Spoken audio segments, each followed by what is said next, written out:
Hello bachcho, let's read this question and the question says the accessory pigments are responsible for trapping and the given options are A light, B water, C wind and D none of these. इस question में हमको ये पूछा है photosynthesis में जो accessory pigments होते हैं वो क्या ट्रैप करते हैं, जिसके लिए हमको ऑप्शन दिया गया है लाइट, वाटर, विंड या डी नन ऑफ दिस। इस क्वेश्चन को सॉल्व करने के लिए सबसे पहले हम इसका की कंसेप्ट समझेंगे और इस क्वेश्चन का की कंसेप्ट है पिगमेंट्स इन्वॉल्व्ड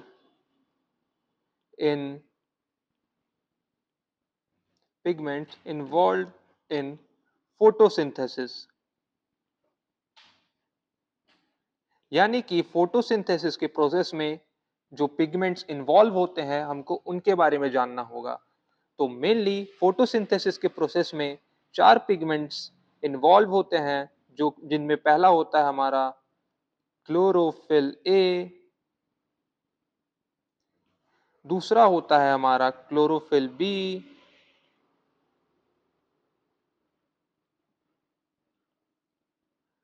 तीसरा होता है ज़ैंथोफिल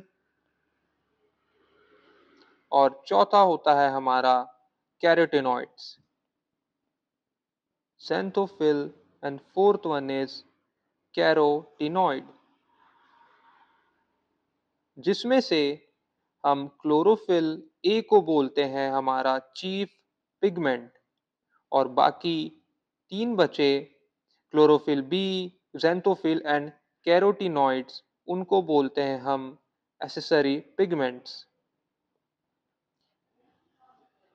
हमारा क्लोरोफिल ए हो गया चीफ पिगमेंट और बाकी 3 हो गए एसेसरी पिगमेंट्स।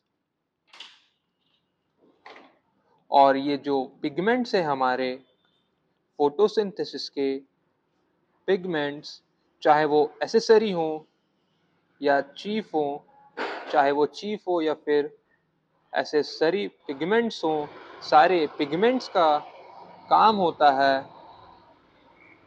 लाइट को ट्रैप करना, इज टू ट्रैप लाइट। जो एसेसरी पिगमेंट्स हैं वो लाइट को ट्रैप करते हैं, लाइट को ट्रैप करते हैं और ट्रांसफर करते हैं उसको क्लोरोफिल ए को। Traps light energy and transfers it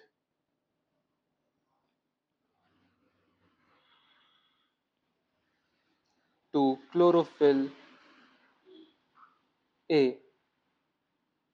जिसी वजह से हम क्लोरोफिल ए को चीफ पिगमेंट बोलते हैं, क्योंकि ये बाकी बची जो एनर्जी खुद की है और जो उसको मिली है नेसेसरी पिगमेंट से, उससे ये आगे अपना फर्दर प्रोसेस करता है। तो ये हो गया हमारा पिगमेंट्स इन्वॉल्व इन फोटोसिंथेसिस। अब हम हमारे क्वेश्चन पर वापस आते हैं और हमारे क्वेश्चन में ये पूछा है कि एसेसरी पिगमेंट्स किस चीज के लिए रिस्पॉन्सिबल होते हैं, किस चीज को ट्रैप करने के लिए। चाहे वो कोई सा भी पिगमेंट हो, वो सिर्फ और सिर्फ ट्रैप करेगा लाइट को। इस वजह से हमारा ऑप्शन नंबर ए करेक्ट हो जाता है। So the correct option is option number A.